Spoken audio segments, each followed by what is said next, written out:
डरावनी कहानी। पिशाच का घर। गांव के किनारे एक पुराना उजाड़ हवेली खड़ा था। लोग कहते थे कि वहां पिशाच रहता है। किसी ने उसे नहीं देखा, लेकिन हवेली से रात में अजीब अजीब आवाजें आती थीं। कई बार वहां जाने वाले लोग लापता हो जाते थे।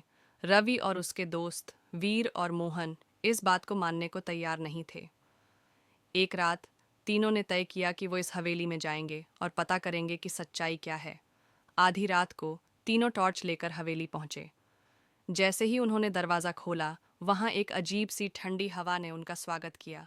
भीतर की दीवारें सड़ी हुई थीं और हर कोने में मकड़ी के जाले थे। आगे बढ़ते ही उन्हें एक पुरानी सीढ़ी दिखी जो ऊपर की ओर जाती थी। वीर ने कहा, चलो ऊपर चलते हैं, लेकिन रवि और मोहन ने मना किया। वीर अकेले ही ऊपर चला गया। नीचे रवि और मोहन को अचानक ऐसा लगा कि कोई उनके पीछे खड़ा है। जब उन्होंने मुड़कर देखा तो वहां कुछ नहीं था, लेकिन जैसे ही वे फिर आगे बढ़े, एक जोरदार चीख ने पूरे माहौल को हिला दिया। वीर! रवि चिल्लाया और दोनों सीढ़ियों की ओर दौड़े। ऊपर पहुंचकर उन्होंने देखा कि वीर एक कोने में कांप रहा था। उसने कांपते हुए कहा, वो वहां है। रवि और मोहन ने पीछे मुड़कर देखा।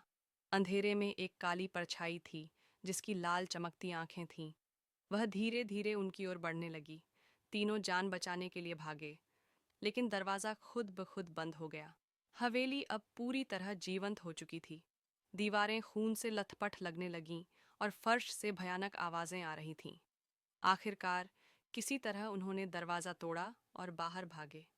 बाहर पहुंचते ही उन्हें एहसास हुआ कि सूरज उग आया था, लेकिन हवेली गायब थी।